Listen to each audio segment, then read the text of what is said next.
And we are live, guys. Thank you for waiting. I do apologize. I don't want to hide behind Hawaiian time, but I will say I will take the responsibility for Hawaiian time. I'm a one-man band today, but thank you for those of you that are here, and I'm just grateful that you. I'm so excited. I'm making myself stutter over my own excitement. Got a very special guest today. But before we get into that, I just want to quickly just give some shout outs to my partners real quick. Today's episode has been brought to you by Archon Mounts. And for those of you that are content creators, live streamers, holidays coming up, and you're trying to find someone to hold your phone to take a picture, well, don't do that. Go to archon.com. I'll put it in the bottom. They have mounts like tripods. If you have DSLR, all those things. If you go to archon.com, you get a tripod. If you have GoPro cameras, DSLR, I think I said that already. All that good stuff. Very good quality mounts. When you go to checkout, be sure to put in Hawaii. Yes, so that's HAWAII. That's Hawaii at checkout, and you'll get 25% off until the end of the year off of all the equipment that you buy from them. So thank you for listening to this ad. Thank you for just being patient. Guys, we're going to get started in just a second. Today's guest is, it's funny for me to say this. He's a good friend of mine, and we've never met organically. And I say good friend because I treat him likewise. We met on social media here on X. I'm going to say X because we all landed here now, but I met him on X, and a former social media company that was assimilated or purchased by X. And so we're going to talk all about that just to kind of get you a little bit excited about what's going to happen today. He is the first content creator from X to live stream in North Korea. We'll explain the details about that in just a second. Ladies and gentlemen, I'm very happy. In about 30 seconds, you're going to meet my very good friend, Dave in Osaka.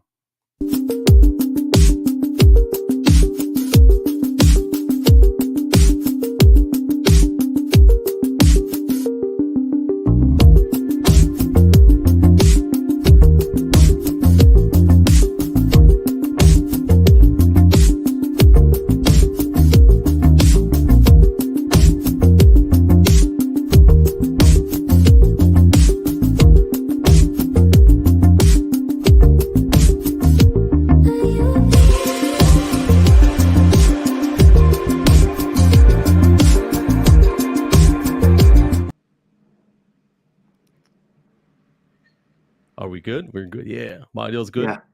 Hey. I meant to tell you earlier, I love the tracksuit. Is that a tracksuit? Is that what they call that? Yeah, I guess it's my Adidas. It took you a while, if I'm not mistaken, to show your face on live streaming. Am I right in that? Yeah, that's right. Yeah, I think for maybe, I don't know how many months or whatever. I just didn't. I mean, I was one of the, some people did the talking head thing, you talk to everyone, but I was doing the location stuff, so my camera was pointed outwards. And I didn't show for a while. I don't know why. I wasn't really trying to do anything, but yeah, I didn't show much. It's hard when you got so much beauty around you to put it on yourself. That's how I felt anyway. Yeah. That's my opinion. Like especially what you have, bro. Yeah, well, you two over there, yeah. Well, you started off what, doing location where you were talking? Primarily was location, but at that stage of my life, I was already comfortable, like showing my face. But I think just the ocean and the beach, I think I felt like it was too easy, but even though it was beautiful. Yeah. But as we got further on in live streaming, for me anyway, I found that there was always somebody with better content, like visually speaking. Mm-hmm. And I just started talking, and so I kind of migrated to that back and forth, right? So yeah, right. We got to start this off. When you look back at the quality of the video, I mean, you said it was really beautiful, but the quality of the video at that time was not much to 780. Really appreciate that beauty so much. It wasn't that great. It was bad. We were lucky if it was 780p. 780. It was more like 320 something. I mean, it depends where. A lot of the signals were pretty bad in a lot of places, So. And we still watched each other. Isn't that crazy? Yeah, that's the thing. It wasn't about the visual so much. It was just connecting there. Well, that and the fact that I could travel anywhere in the world. Yeah, Right? that was When a I new see, thing. I always look forward to if I saw a red dot in Japan, I'm there. Yeah. You know what I mean? Like Hokkaido, Osaka, of course, Tokyo. Hmm. I seen a lot of Tokyo. Oh, actually, Al in Yeah, right. yeah, and I met I him. think we had a bit of an advantage here. We had a pretty good connection, like it's pretty fast, so the signal weren't too bad. But I mean, in general, across the board, everywhere it wasn't that great. Yeah. Well, real quick before I forget, to all of my ex family, I apologize. My comments don't populate in my software, so I'm using StreamYard. Um, Twitter disengaged that for some reason. So if you're live on X, thank you first of all for watching. And if you missed the introduction, we have Dave in Osaka. His name's up on the left right corner of your screen. That's his user handle on all social medias, I think. Yeah, It used to be Wagamama Mama on Periscope, it was. Yeah. which I never quite. Dude, what did that mean? I know I asked you before. I In forgot. Japanese, wagamama means selfish. So, and I didn't really pick it for that reason. I just thought it was. I always thought it was a funny word. So I just put that, and then I was like, I'll tag a little bit more just to make it even more silly, and I just use it And you as know what's my funny? You're handle. a white dude in a foreign land saying you're selfish. That's so funny to Yeah, me. yeah. That's, So that was at the beginning there. Yeah. well, let's do this toast. So for my ex Okay. family, I'll share my side of it. And I don't know if you have a side to it or not, but I was telling my wife today, I said, Mhm. she says, why are you buying this fish? I said, because we're gonna cook it. And then I thought of it, no, I'm gonna eat it. So last night was the worst fish cutting job in the history of my entire existence, but I was I under watched it. pressure. Yeah. It was terrible. Oh my God. My Well, they already cousins, slaughtered it a bit, didn't they? They didn't yeah, give you yeah. much to work with. Well, they first of all, they cleaned it wrong. They cut so when you cut fish, right, it has to be a straight line along the belly, and then they Hmm. clean it. They cut it up, and it was weird. And I'm not blaming them for my poor skills, but when I watched them, I totally did everything wrong. But you're under pressure. I'm live, and so. But anyways, yeah. So I told my wife that I had this whole grand plan and dream, and I'm gonna do this. My plan is next year. I'm gonna find a way to go out there and meet you. Okay. But of course, pandemic and my whole Yeah. brother situation changed a lot. Yeah. So Right. we're supposed to eat together and eat something exotic. That was Yeah. my plan anyway. Yeah. So I know we're going to do that today. For those of you that don't know the backstory, that's why we're going to do it today. So I have no, actually, why don't you show yours first, if you don't mind? Okay. Yeah, well, check this out, guys. I'm gonna put them on the jumbotron. Bro, check this out. Let's make All him right. big. This is. I'm gonna take a drink. Greg's gonna eat. I'm gonna drink. So, this I'm is gonna the. go ahead. Go ahead. This is a bottle of habushu. Habushu. Habu is the snake. Habu is a Okinawan pit viper, poisonous snake, and shu is alcohol. So, this is a preparation of alcohol with a Okinawan pit viper in it. So I think the yellow comes from the herbs that they use in it, and they, it's made of a drink called awamori. I believe it's a mix of awamori and alcohol. Awamori is like a rice kind of alcohol, and it's famous in Okinawa, yeah, in the Southern Islands. So this is a real Okinawan pit viper. There's different ways that they prepare it. I can tell you the more uh, spectacular way or the more interesting way. I think they put it on ice, which puts it to sleep, and then they remove the intestines or whatever from it, and then it wakes up and supposedly strikes, and that's why you see it open mouth like that, striking, and then they put it in the bottle. So that is Okinawan pit viper alcohol, yeah, traditional drink down there. So they remove the intestines, I'm guessing, so there's no Yeah, toxic or bitter taste, I'm guessing. yeah, right. Right. That yeah, for that reason, yeah. But I don't know the percentage. I think it's not too high. Oh, it is 35%. It's strong. Yeah. So usually you can drink it on ice, or you can drink it straight, or you can drink it with hot water. Or the other one is, what's the other one? Yeah, that's it. Those ways on the rock. Yeah, on the rock. So on the rock that's would okay. be a little bit diluted, I'm guessing.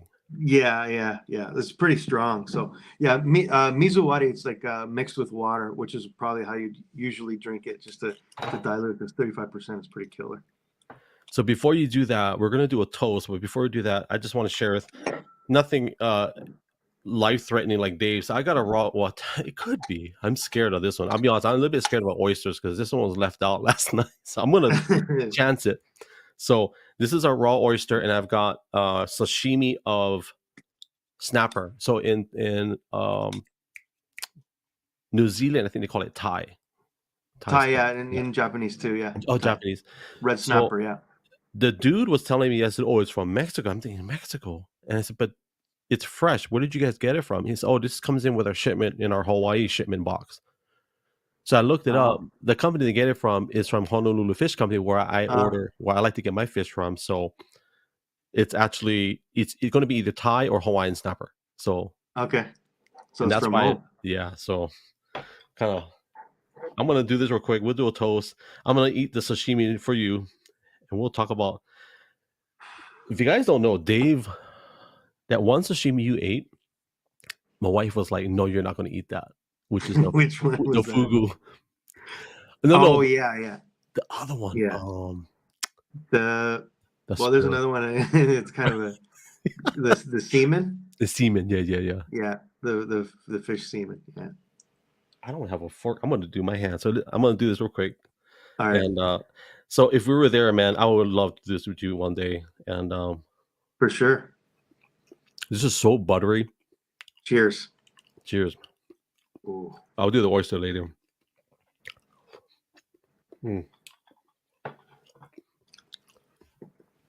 Sound effects. Is it strong? Yeah, it's super strong. So you said 35%, right? Yeah. My daughter made this tea. So she made this oolong tea. Oh, very nice. So she said, "You want the Japanese or the Chinese tea?" I said, "You know what? Do the Chinese because I'm not Japanese. I'm Hawaiian Chinese Filipino." So. Oh wow, I didn't know that. Okay. But definitely Hawaiian. My mom was Hawaiian Chinese, so I'll do one more close to cheers. Bro. Cheers, yeah, cheers.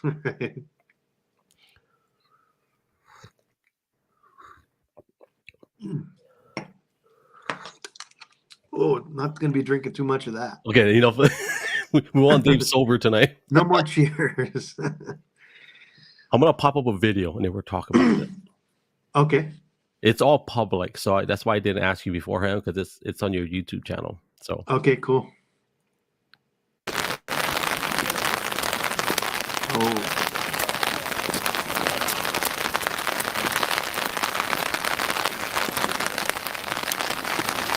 So we'll just go stand at the front over there, like down between these two poles, and then I'll take a picture and then we'll leave.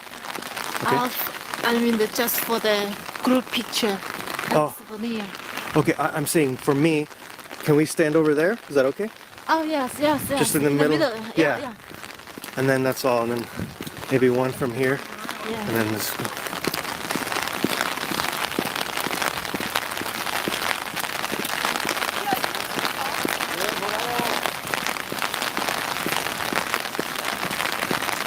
It's not a nice day for a group picture. Getting all wet. Yes.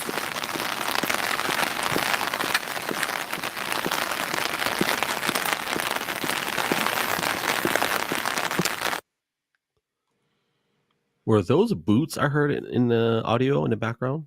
What was that? I don't know. I'm not sure. There were soldiers there, yeah, but that was that like a main square of?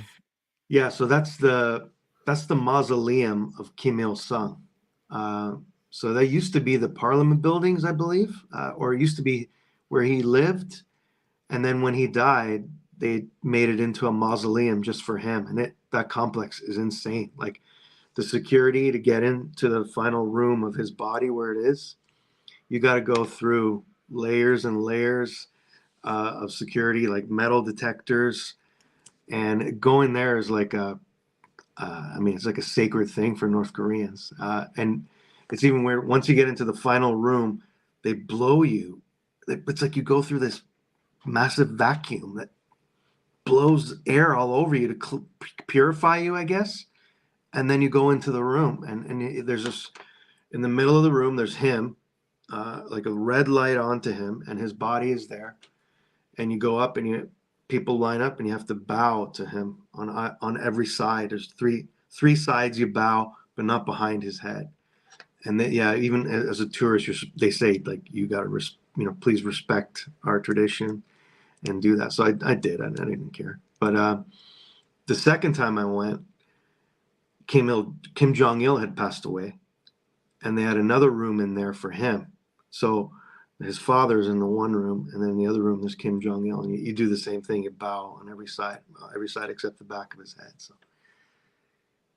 did you have to go through an interview or security process before even entering the country? Well,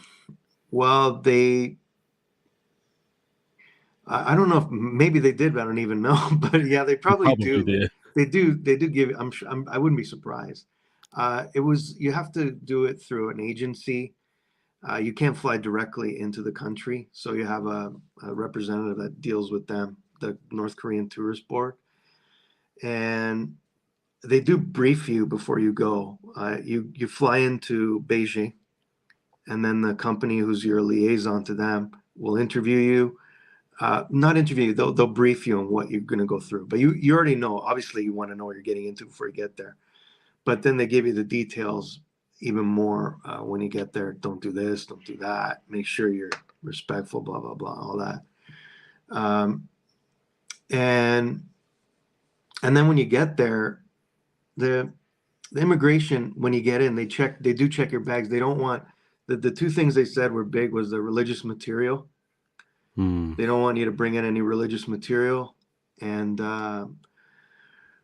even like language books, teaching other languages. They don't want you to, I guess, just because communicating easier with them. And then the cell phone. The first time I went in 2011, they took your cell phone. So at the airport, they'll take your cell phone, and then when you leave again, they'll give it back to you.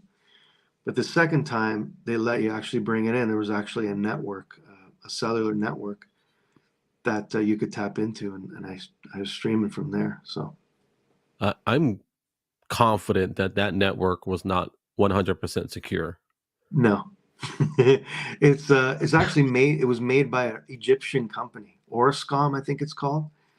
And I'm not sure if something happened where they had a falling out and they kicked them out. Like the Egyptians built it, and then I think they had a falling out and they kicked them out or something like that.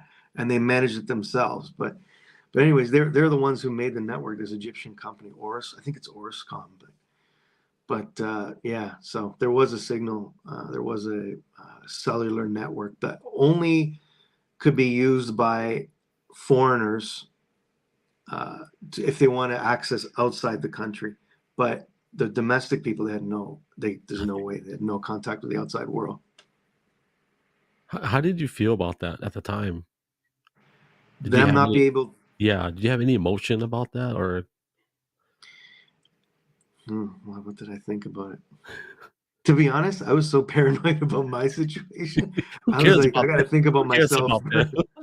Well, it's not even I don't care. Just I know. To be honest, the first time I went, I did not enjoy it. I honestly did not. I was so nervous because everything, just hearing about everything, but I wanted to see it. That's why I went.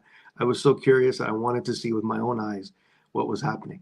And I was cut off from the world. Like at that time when, everybody had a cell phone. For that week that I was there, I was cut off from the world. I had no connection to the outside world. I did have a phone, but the rate of the phone call was ridiculously expensive, so I never used it. So yeah, I was very paranoid. And even the second time, I was a little bit more relaxed. But I'm trying to think of those little things like that, the ethical aspect of it. That's very low on my mind. More thinking about, okay, am I okay? Am I doing this okay? Am I making somebody angry or by doing this? Because there's so many rules when you go there.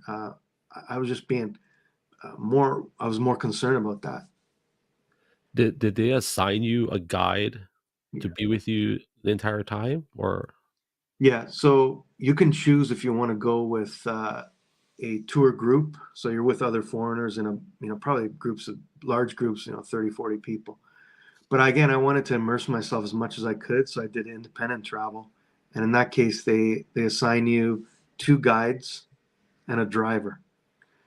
And the 2 guides speak perfect English, flawless English. And the driver, yeah, they drive you around everywhere. They treat you, I mean, they're pretty good, but at the same time, they're watching it too. They're doing that. The second time you went, you used their, I don't want to say Wi-Fi, or their internet connection, data connection. Yeah. Okay. Because you remember, I can't remember how I got it, but there was a company that was sponsoring us for a little bit. You remember that iVideo Wi-Fi, I think it was called? Yeah, right. I don't know how much they gave you, but I got a very small amount of data that they would sponsor me, and I would have to purchase at a discounted rate or whatever. Oh, really? Yeah, and I think the first month or so, they said if you promote, here's your promo code, and then they can purchase at a discount. It was never financially feasible here because, like in other countries, it probably made sense. But I remember it was iVideo Wi-Fi, if I'm not mistaken. Yeah, right. And I know you use them as well. Yeah. I think it was right at the.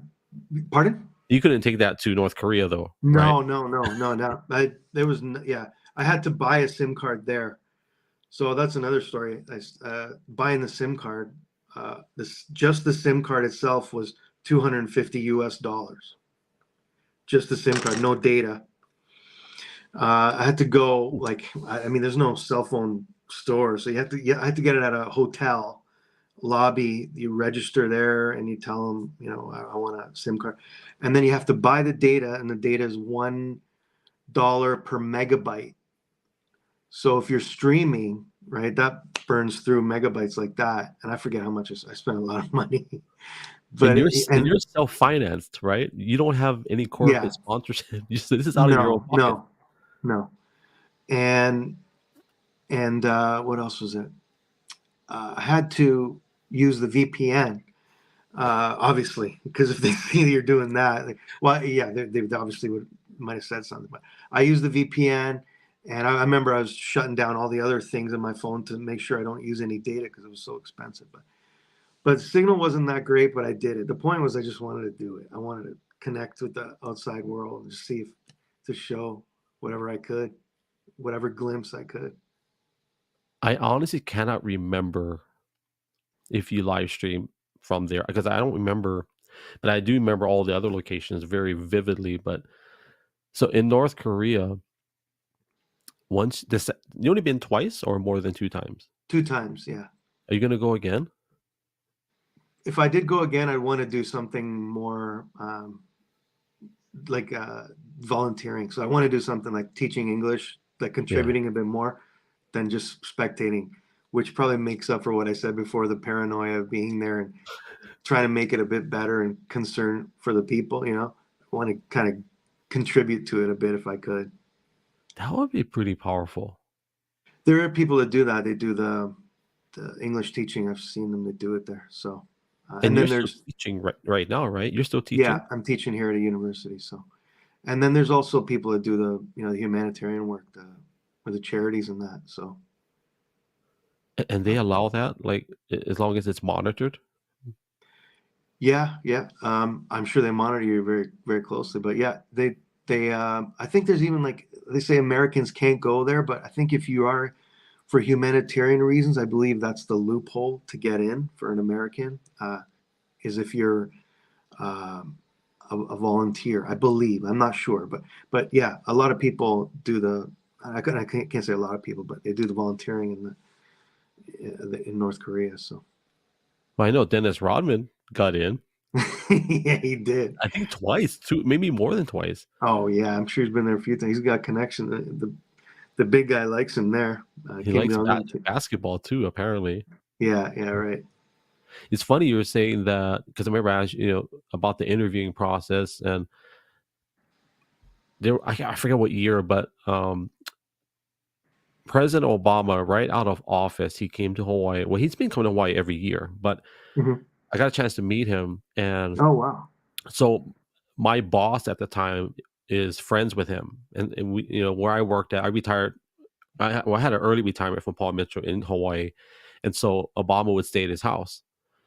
And so, but here's the thing: we had to sit in front of the Secret Service supervisor, whoever I can't remember her name, but she interviewed us. We had to fill out paperwork. Wow. And then it was all non-intrusive questions, right? Mm-hmm. But then I had to furnish all of my personal details and even my social security number.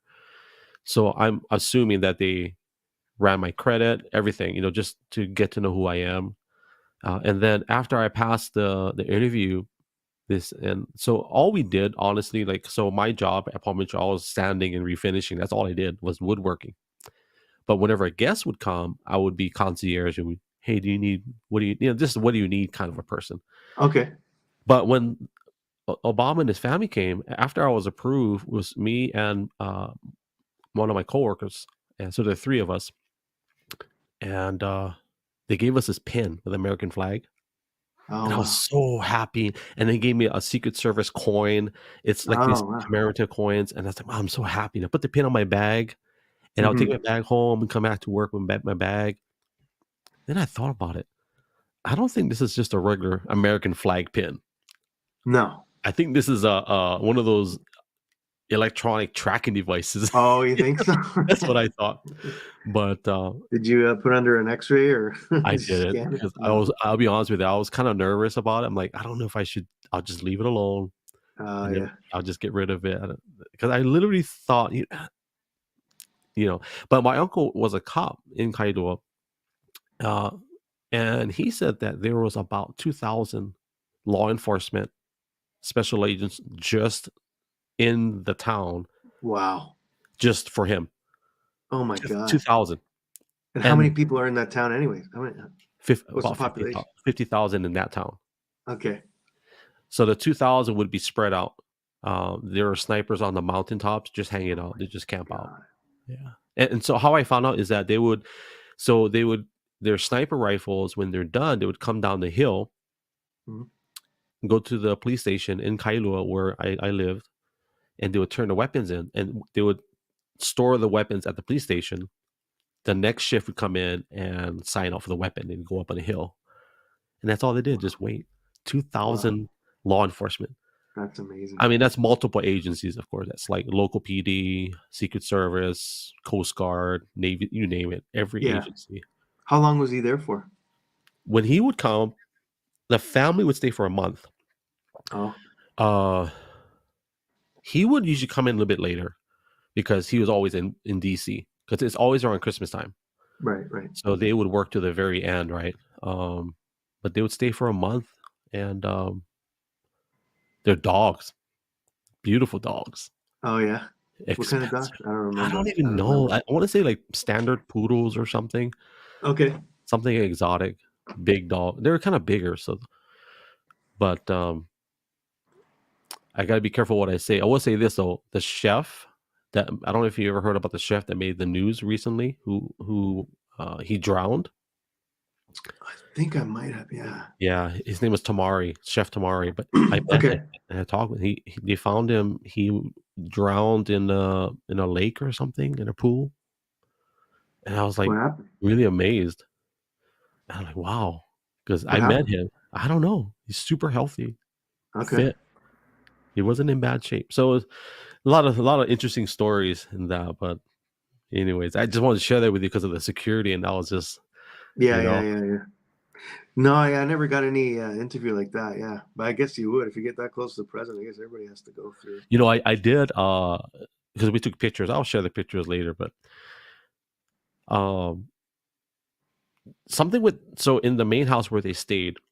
I don't know if you remember when I would live stream my drone from there. I would take out from the house. So the house. Yeah, I remember. Yeah, dude, I'd take it off from the dining table and go straight out to the islands. Yeah, so that's where they would stay, right?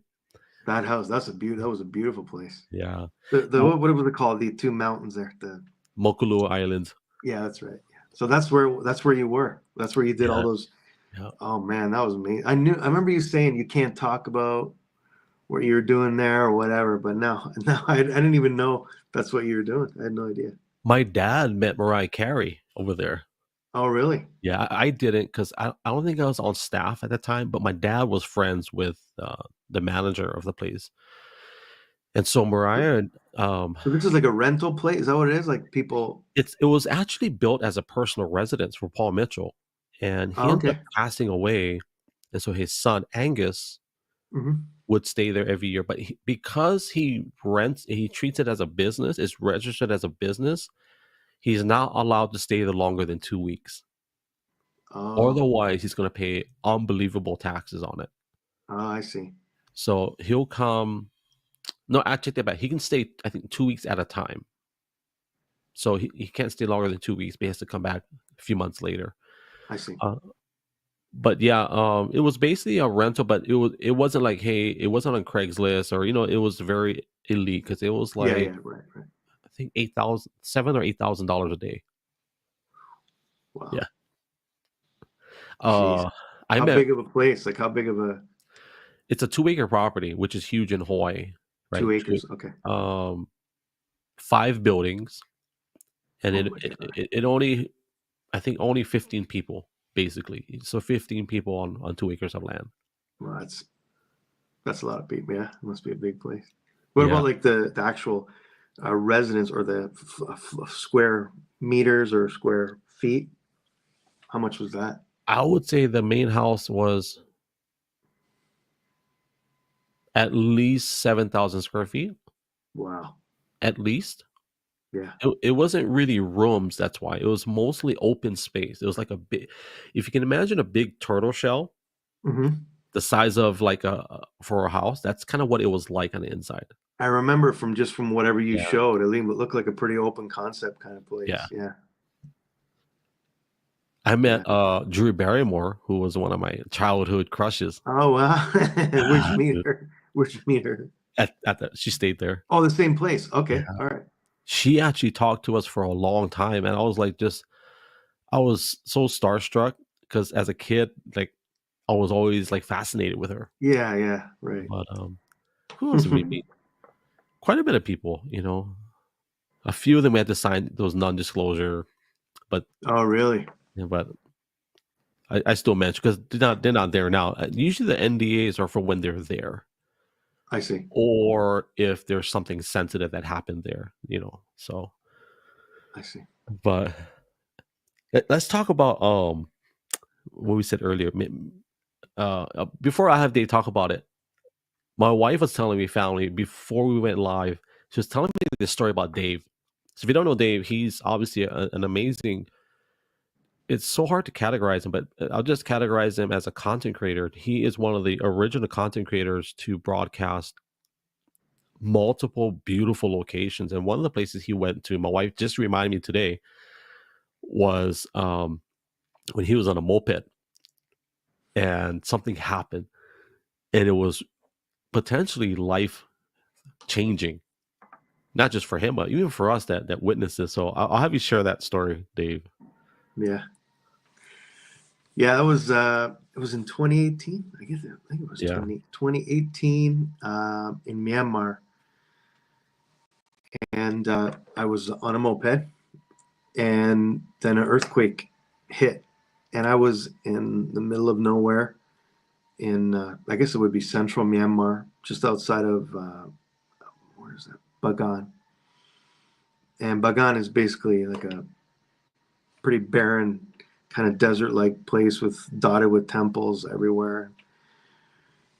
And this earthquake hit, and I was on my bike, and I felt my bike go up and down. And I looked at the temples around me. I could hear the rubble or the stones coming down across the temple.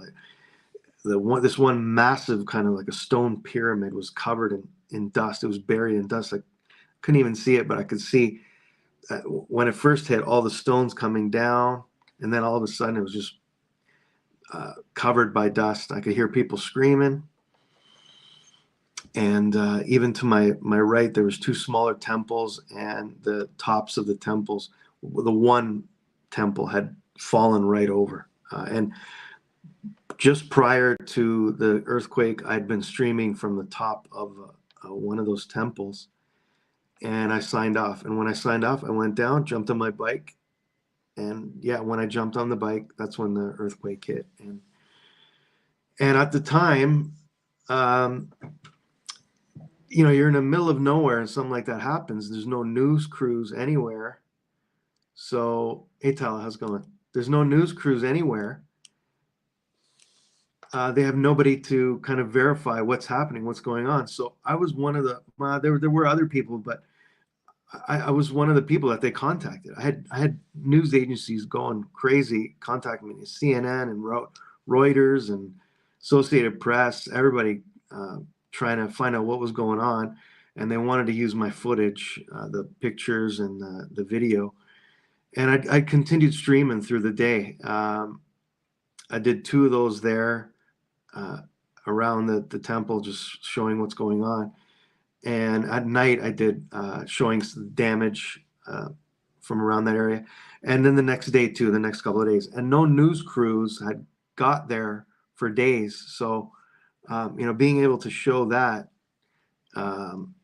live before any international news was there kind of showed you the power of live streaming, being able to bring people live to a situation where there was no people there. You're in the middle of nowhere in a third world country, and you have this 3G stream, and being able to bring it to people live it was crazy. It was just what the heck? It was 3G? A wild day. Pardon? What the heck is 3G? 3G, yeah, no, at the time, but that's what I mean. If you look back on those, some of them actually didn't look bad considering for 3G, but looking back, the tolerance we had. Well, now looking at 1080p is yeah, it looks bad, but I guess back then we just didn't know any better. I think we were just excited and we forgave the poor resolution. Tala says she remembers, and I meant to acknowledge people on Twitch. Thank you. Even Emily told you hello. Yeah, I saw Emily. Yeah. But there was an excitement, like you said, the excitement at the time about of bringing that kind of stuff live. I'm saying to anybody, there was a vibrancy, there was an excitement about live streaming at the time that I don't know if it's there anymore. I mean, people still enjoy it, but it doesn't have that kind of feel like it did then. Do you agree? I do, and I was going to tell you this. I want to say, and I'm not doing this just because we're live, because I will tell you this even with the cameras off, but I want to tell you thank you, because you, Louise Poppy, and Chantel TV and I think Bobby Baker, but more so you 3, you, Louise Poppy, and Chantel TV. For those that don't know, Dave in Japan, Louise in New Zealand, and Japan actually, but mostly New Zealand. Chantel TV is in France, now in New Zealand. But those 3 were the 3 people that continued to live stream, even though it wasn't as popular, or even though the audience changed. Yeah. But I want to tell you, Dave, thank you, because I think honestly, had it not been for you to continue, I probably wouldn't have started streaming again, because for those that don't know, Dave is very consistent. I would say he's one of those that's very consistent. It doesn't matter if there's 1 person or 5,000. But thank you for doing that, Dave. I couldn't find enough pictures to put up on here that would represent what you've done. It's crazy how many things you've done. It's just beautiful, the work you've done. It really is. Well, thanks, man. Yeah, I mean, I said that the excitement of it then was, I mean, you know, there was quite a bit of a vibrancy in the community. Not as much, just because a lot of it is, well, Periscope closed down. That was a huge blow there, and then people scattered. So, you know, it was circumstance, a lot of it, that kind of maybe affected that vibrancy. But and then everybody, well, a lot of people went to YouTube, and Haps that went on too. You know, there's 2 people that went to YouTube. I don't know if you remember Rob Braxman. Yeah, of course. He did great. Huge following on YouTube. Yeah, he did. Massive. And then there's another guy, which not too many people heard of him, but on Periscope, he didn't get a lot of viewership, but he was always honest and organic. His name is I Am Symphony, and I think he's got like 50,000 followers on YouTube, and all he does is share life. Yeah. Oh, really? Yeah. His name is. I don't know about that guy. Yeah. See, not to me. I followed him because I always was intrigued by his voice and the way he carried himself. But I was just watching him on YouTube, and he has a great channel. I think his wife is from Southeast Asia, if I'm not mistaken. Okay. But I Am Symphony. I Am Symphony. And where did he broadcast from? What country? I'm pretty sure the United States. Yeah. Joey Brooklyn. Yeah, he's using YouTube, right? Then the other one is Penguin 6. He's doing well. Oh yeah. He's got like doesn't he have like press credentials now to get into? So he's showing a lot of behind the scenes stuff. He did drone stuff too. Did he do drone work too? Yeah, he did. He did. Yeah. Hong Kong. And oh yeah, that's right. And then he moved to Washington and made something out of that. I think he was kind of disappointed to leave Hong Kong, but then actually he found most of his success in DC. So, did you meet him organically? No, I never did. That was one guy I wish I always did meet. But I met John Ho. I met John in Japan and in Chiang Mai. So it was great to see him a few times. John is good people, even though I've never met him organically. He is. Yeah, he's a very good guy. Family man, and he's doing well in his business, and he's a good guy. He's very, very entrepreneurial spirit, that's for sure. And he doesn't hold back. And he'll call BS when he thinks he sees it. That's what I always appreciated about him. Yeah, that's right. Yeah. Yeah. Yeah, he did. That's right. Yeah. He's real. He's real, I guess. Well, he's exactly like you meet him. Whatever you see on the broadcast is what you see in person. So that's what I like.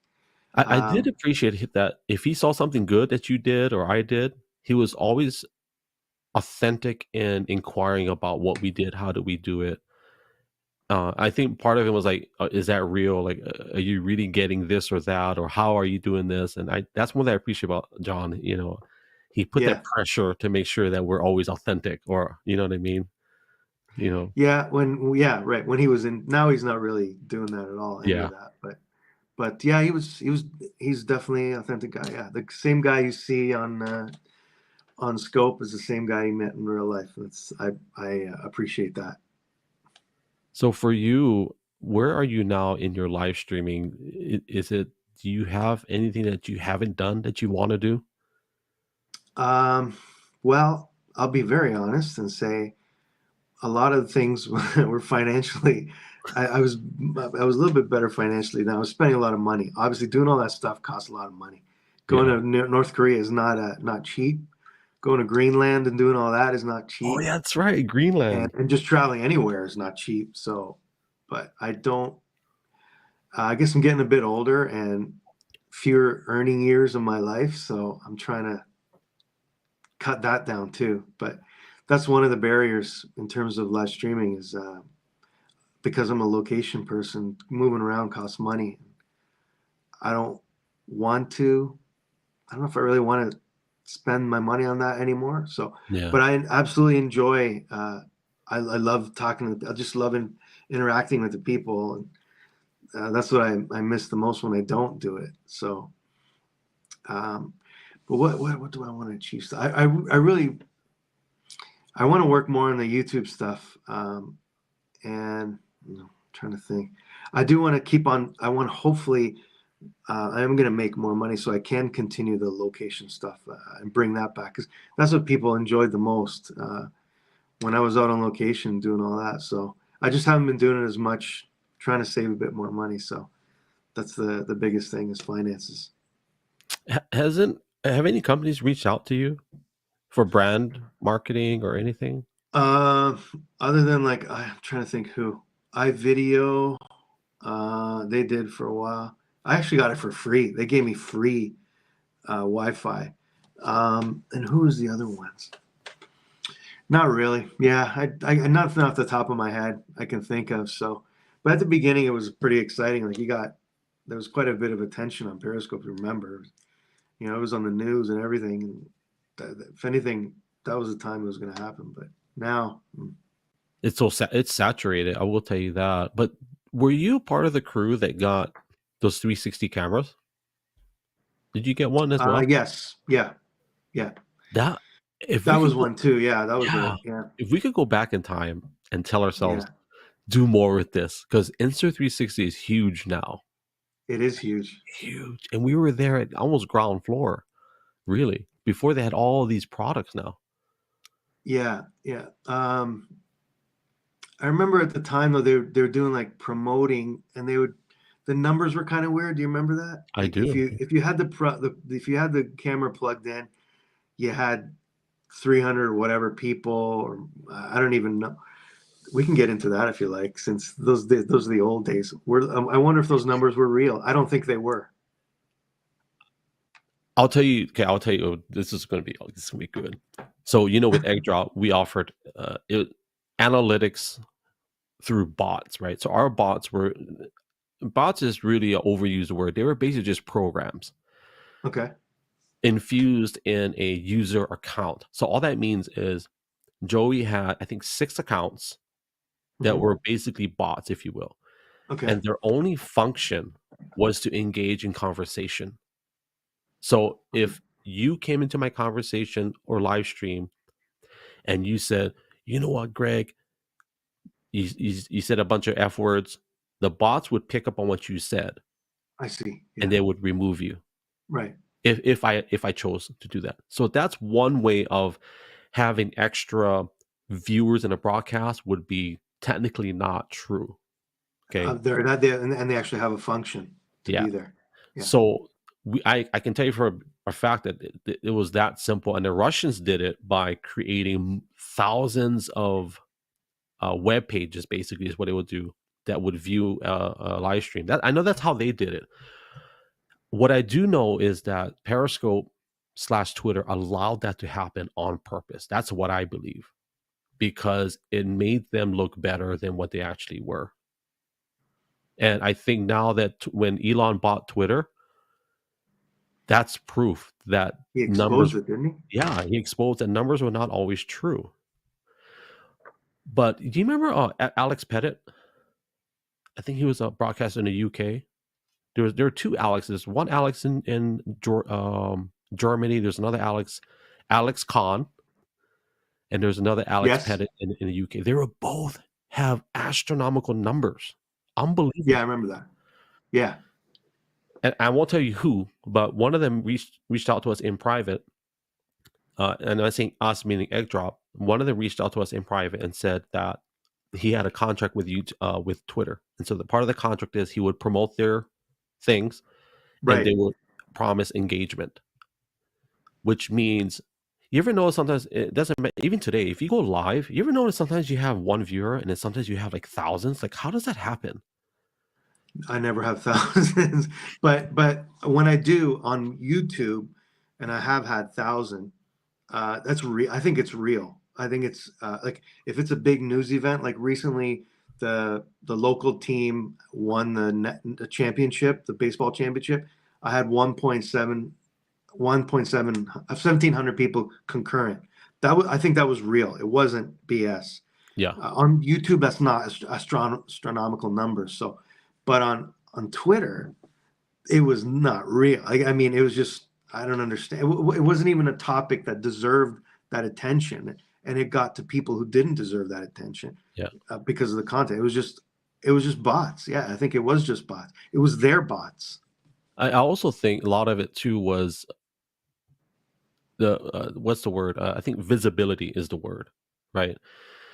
Because people would be like, "Oh, you're just doing good because you're in Hawaii or you're in Japan showing extreme exotic stuff." But that's not always true, because sometimes I'll be live and I would have like 20 people tops. If I had 100, great. And then there are times where I'll have Russian influence, the Russian what do they call it?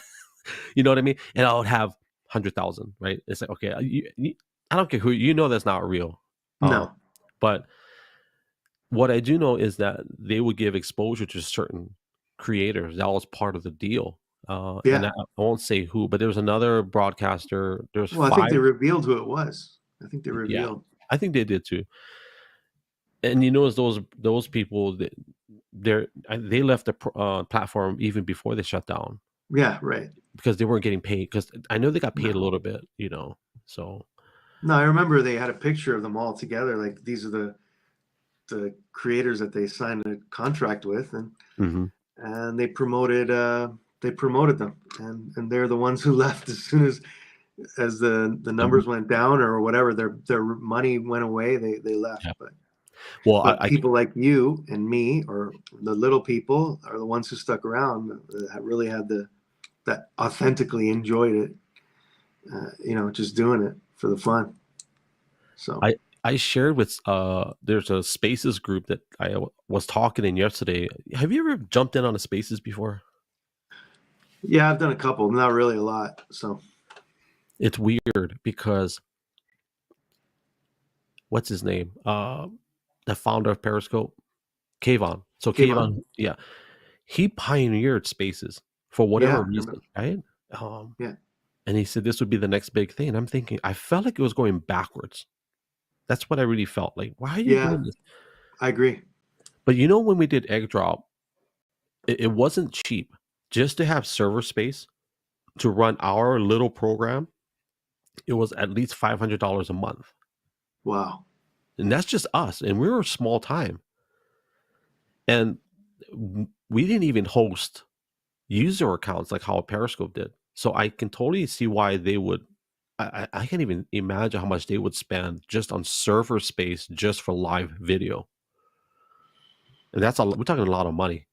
Yeah, yeah. So to migrate to audio only, I get it. Like I can imagine they save quite a bit of money. Costs. But then now I hear that he's going to bring back video spaces. Yeah. So that's what I heard. What's the difference between video spaces and live streaming? I think this is my opinion. I think they're using that video in spaces, so there's no confusion as to what it is. So, because if you throw the word Periscope today, people are like, yeah, that's way back then, whatever. Yeah, right.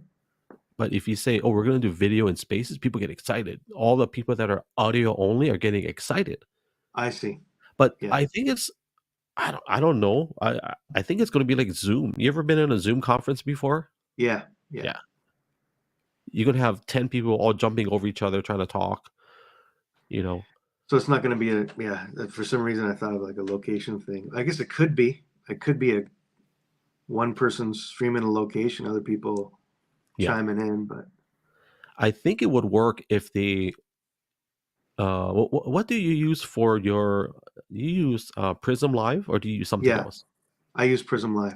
Yeah. So I think Chantel, if you know Chantel TV, she's the one in France, but she's in. I think she uses Stream Elements or Stream. She uses something that I'm using.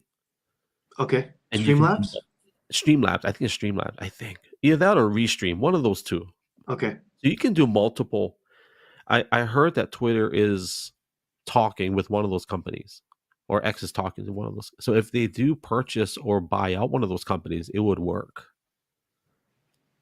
And then you could see the comments too, I guess, if they do that. Right? That's what I'm thinking. Yeah. I mean, that's a huge barrier. I mean, I don't understand that. I don't understand the paying to comment thing. I mean, it's already a battle enough to get anybody into the broadcast, but to put that barrier, you got to pay to chat. Oh my God. That's true. For little people, it's a killer. It's a killer. Yeah. I didn't even check if I allowed. I think I did allow comments in my. That's a good question. That is so good. And you can't even, but you wouldn't even be able to capture it here though, even if you, right? Yeah. You can't capture comments on X. So they used to, and then for some reason, what I heard was they were charging astronomical numbers for other companies to use the comments within the stream. Oh, really? So I think that goes to what I was saying, is that it's not cheap to have server space for live video.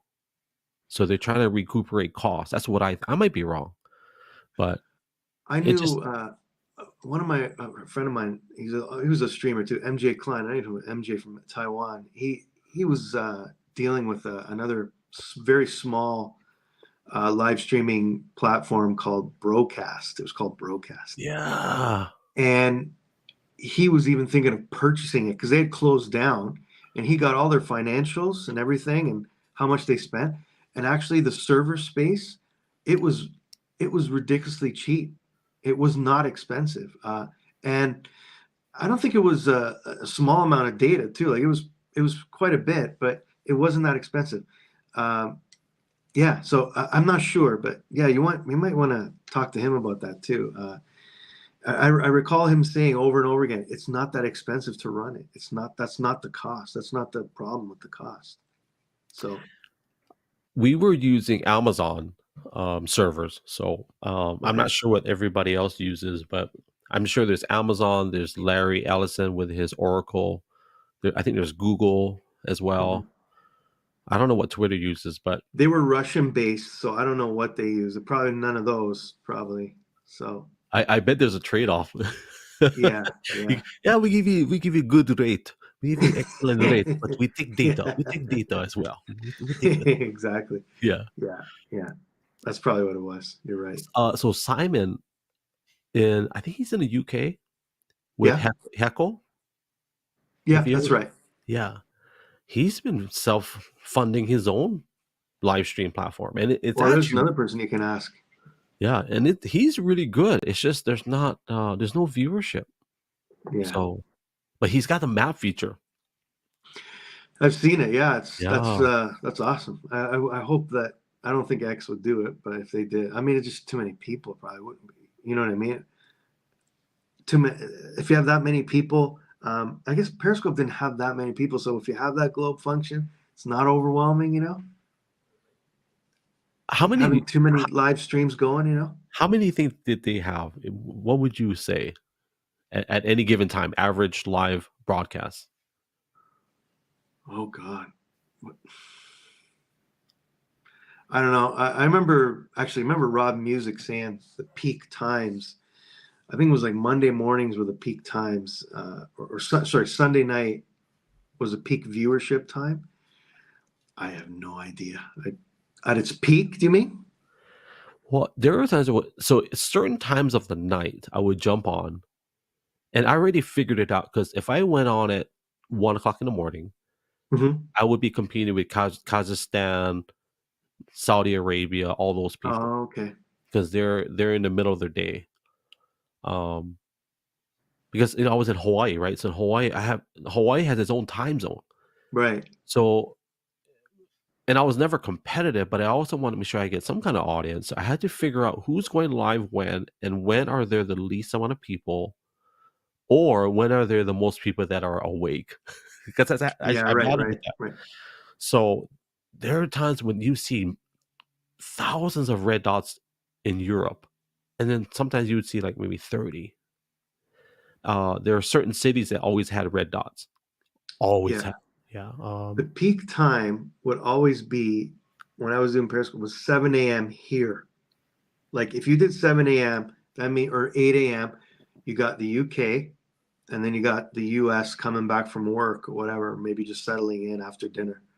And that was like, numbers were insane. Like it was like I was getting 200 concurrent, 250 concurrent.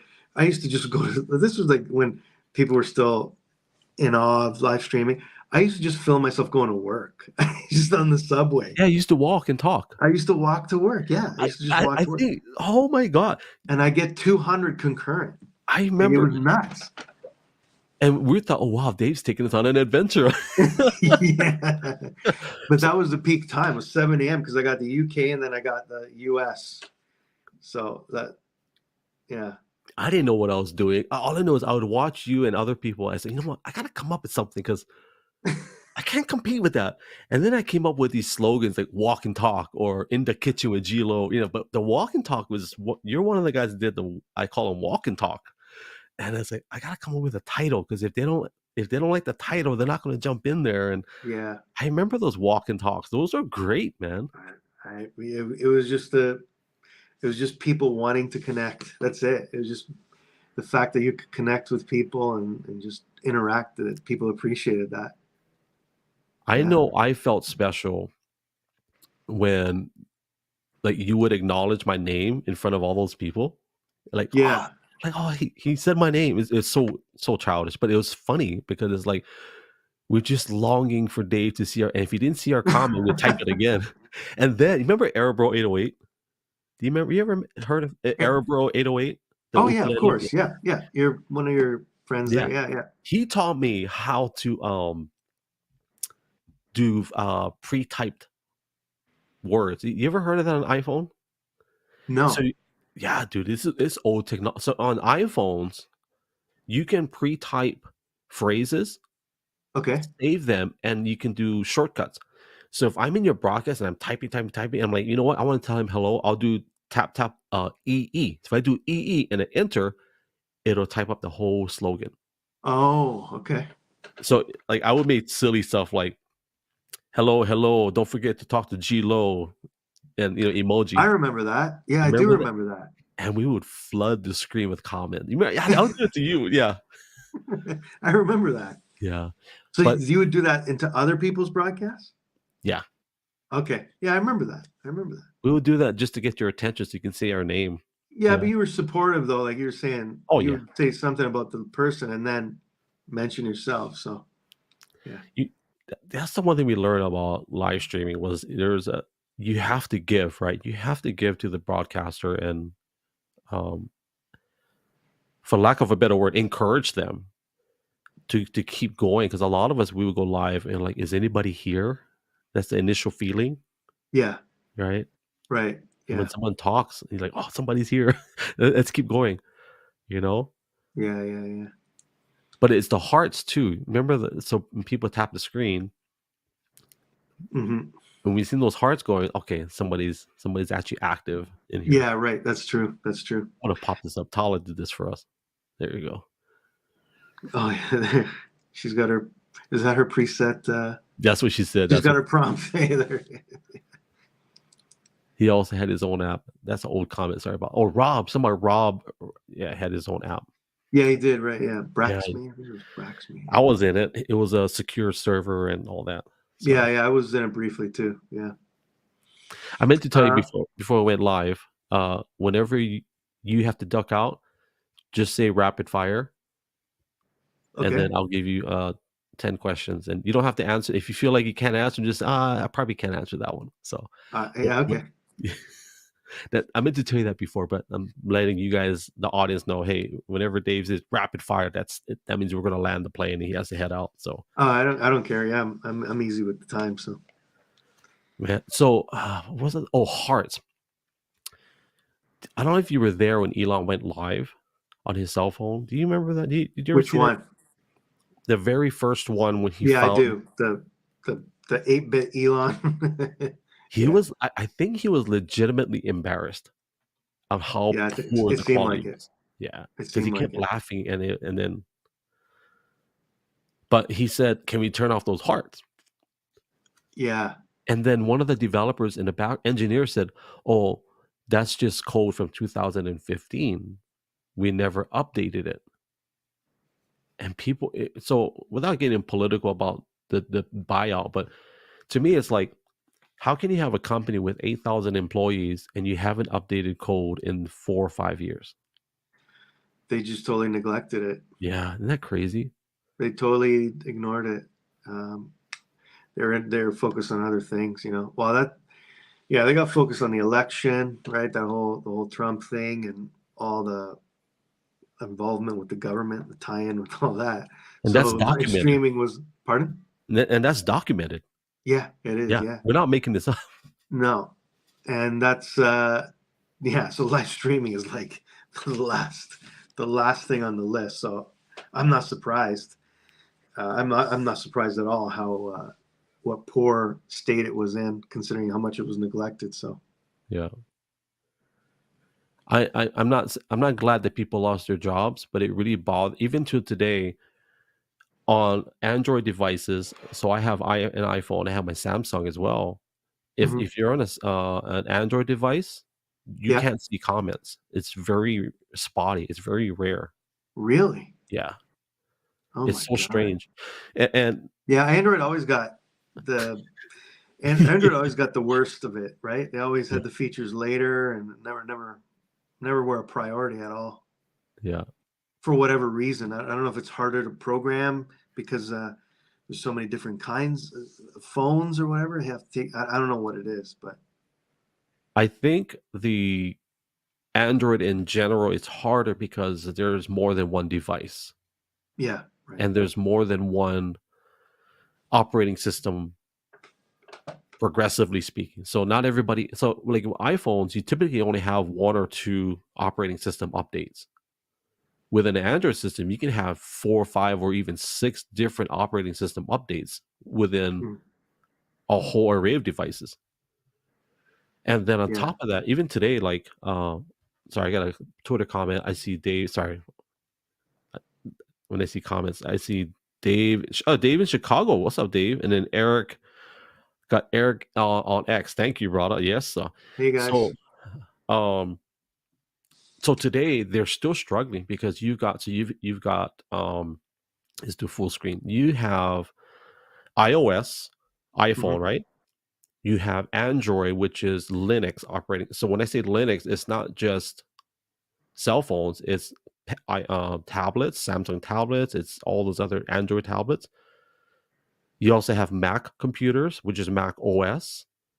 And then guess what? If you got a PC, now you got Windows. Yeah. And so now they've got to figure out how to make all this work. The live streaming. Because if I go right now, if I show you Android has a different viewing system, people that are on a computer, they see comments in the live stream, but they're not displayed on the screen. It's so bizarre. It's kind of like Twitch, YouTube commenting stream on a desktop. I see. iPhones to today have the best viewing experience on iPhones. I think so. Yeah, it seems like it. Yeah, I mean, I always remember hearing just Android people just generally not happy with the experience and just the how slow the development was, or just not at all, just nothing. They got nothing. So, I bought an iPhone because of Periscope. That's how I converted to iPhone. It's much better. It was a much better experience for sure. Yeah. So I know we asked it earlier. Do you ever see yourself migrating to conversation predominantly? Versus, yeah. I thought about it because again, the costs. It wasn't. How do you say? I couldn't maintain the cost of traveling, especially where I went. And trying to top every time, it costs a lot of money. So I thought, how am I going to adapt to this? Yeah, being doing a talk show or whatever would be much more economical. How old are you, if you don't mind me asking? Now, 48. What? Yeah. When's your birthday? You don't have to say your birthday. I just turned 48 last week. Yeah, dude. What the heck? Yeah. Yeah, 48. I was going to say you age well, but I think we age about the same. But I've had gray hair since I was like 22. So. Oh, really? Yeah. Yeah. I don't know. Past few years have been kind of stressful, but yeah. Stressful in regards to like profession? Yeah. With that too. So. And you teach English, right, at university? Yeah, I'm teaching at a university here in Osaka. So. And you've been there, what, 20-something years, right, at least? I got here in 2001. That's insane. And 2000. Yeah, 2001. Yeah, it was right after 9/11. Like 1 month after 9/11, I left to come to Japan. It was a crazy time to be traveling and moving across the world. So. And how many languages do you speak? I speak Japanese pretty good, Italian a little bit, and English. So three languages. Well, why did you learn Italian? My parents are Italian. Oh, but you're from Canada originally? Yeah. Okay. My parents immigrated from Italy to Canada, so I learned Italian through them and my family. So this is the first time I learned that. I didn't. Maybe you said it. Yeah, I didn't know you spoke Italian. Yeah. Wow. How about you? You're a mix of everything. What languages do you speak? One. Oh, you do? Well, Yeah. I'm learning native Hawaiian now. Okay. I'm very slow at learning. So my mom, before she was Hawaiian Chinese, my dad is 400% Filipino. Um, it's funny because now that I'm not physically in Hawaii full time, Hmm. I have never been so hungry Yeah, I can to imagine. learn my native language Yeah. than ever before. Like it's weird. And I used to always make fun of all the Hawaiians that would be I would say like not prideful, but they're very proud to be Hawaiian, but they're not, in Hawaii. I used to always wonder why they were like that, and now I know why. There's there's something about Hawaii, not just that I miss, but if you've ever been to Hawaii, there's something about Hawaii that we're a tiny little rock in the middle of the ocean. It's like our own universe, our own country, our own planet, and it's so healing. And when I was removed from that, man, I have a longing, man, to learn my language. We've been eating as much Hawaiian food as we can, and I'm not saying I took it for granted because I would broadcast the heck out of that Oh, stuff. yeah. Yeah. But it's like now that I can't, like when I ate the fish just now and yesterday, it's like I would eat that every day. Yeah. Bro, bro, I eat raw fish every single day when I'm in Hawaii. Oh, wow. You know what I mean? It's that it was like part of my like. Yeah. Yeah. There was always raw fish in the refrigerator, always.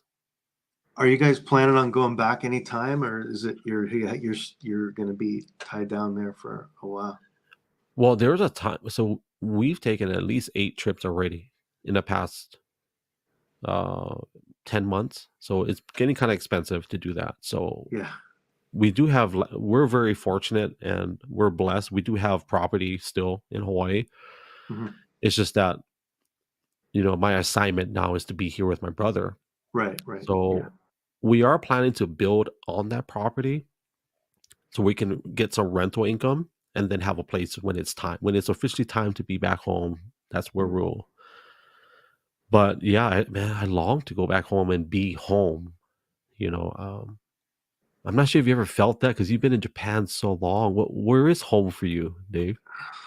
Uh, yeah. Good question.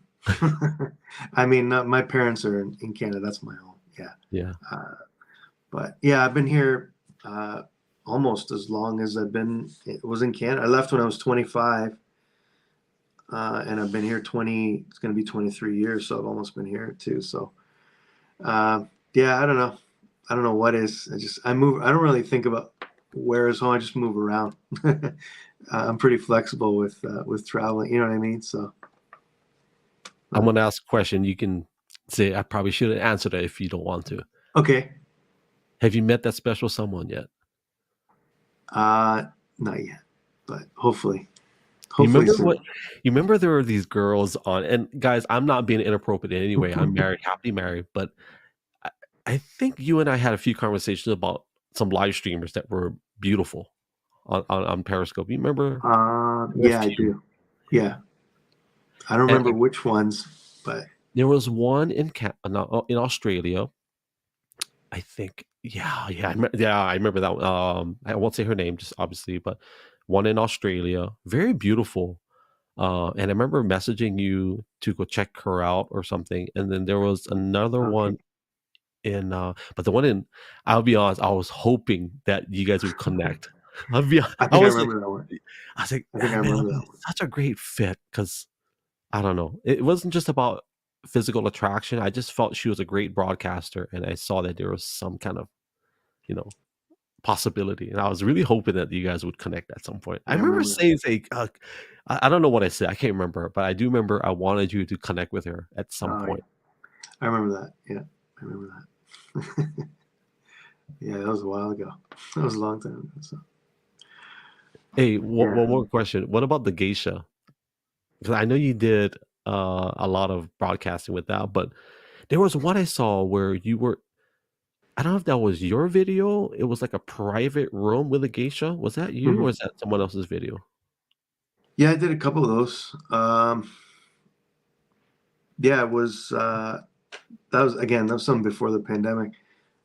It was like a paid photo session, and it was run by he was actually like a world famous geisha photographer. And funny enough, he was probably the first geisha spotter, like I used to do. He used to stand in Gyeong, where I usually used to film, my geisha neighborhood, and he used to snap them as they go by. And he eventually befriended all these girls and the people in the community, and they trusted him. And through the years, this guy became like the geisha photographer. I forget his name. I have his books, but he was the ones who organized these sessions, and you paid a lot of money, especially the one that I filmed with them with the black kimono, because when they wear the black kimono, it's a special occasion. It's the beginning of the year. It was the new year, so they had a whole dinner, and they booked this beautiful room where they do the no drama, the Japanese drama, and they do just dances there too. It was like $600. It was expensive. Like, it was not very cheap, but yeah, it was looking back, I didn't realize at the time. I see that when I was doing that stuff, I didn't realize how much people appreciated it. Like, I was doing Periscope and just dumping my videos on YouTube, and I would get 300,000, like 250,000 or 200,000 views, and I didn't even think about it. I didn't even care. Yeah. I was so focused on Periscope and everybody there. I wasn't thinking of the potential for what YouTube could be and what it did eventually be. But yeah, I can looking back, like we loved everybody in the community there. They were amazing. But looking back, it makes me think, like, what would have happened if I'd stayed or actually took it seriously on YouTube. Like, there were some people streaming at that time, but you have 7,000, right, on YouTube? 7,000 followers. Yeah, about 7,700, something like that. So, but streaming on YouTube didn't start till like 2017, I think it was. I think it was something like that. Let's talk about that, because people don't know that Twitter was the first of the major companies to do live streaming on mobile. Right? Yeah, on mobile. Yeah, that's to be clear. And then Facebook didn't do it till after. No, Twitter. Yeah, it was after. And then, of course, YouTube did it after as well. But there were other companies. I know, because I remember we used to use Ustream way back. Yeah, Ustream was the big one. Yeah. With Justin Kahn, right? Justin Kahn. Yeah. That became Twitch, right? And there's another one. Ustream became Twitch, right? I think, yeah. I think they bought out the, whatever you call that, all the programs or whatever it's called, and probably the rights to it as well. Yeah. It was. That's what changed Periscope too. Is when all the other people started coming in, it kind of affected the numbers, I guess, right? When Facebook came in and YouTube started coming in, or just whatever. There's so many live streaming apps. You remember how many? I don't know if you could say clones.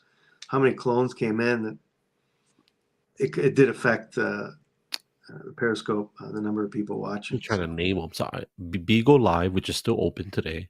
Yeah, Busker was one. Remember Busker?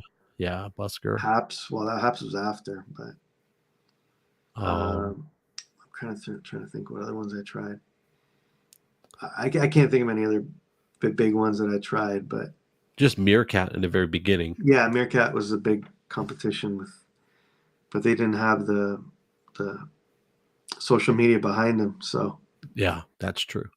But and nobody watched me on Meerkat, so I'm like, you know what? Forget this. I'm gonna go to. I didn't even try Meerkat. I didn't even try it. So I did Meerkat because when I did my first broadcast on Periscope, nobody watched. I had like one viewer, and I'm like, you know what? I quit. So I downloaded another app, which is Meerkat, and I had nobody watch me on that either. When was your first broadcast on Periscope? I want to say November of 2015, I think. Okay, so that year, yeah. It was that year. Just a little bit later. Yeah, I think it was in November. Because it was big. It was a hit at the time. But even at that time, even if you started in November, there was still, that's still your early adopter. That potential for growth was huge, right? Well, okay. I remember now why I didn't have. It wasn't that I didn't have viewers. I had like a handful, but if you didn't engage with them, they would leave.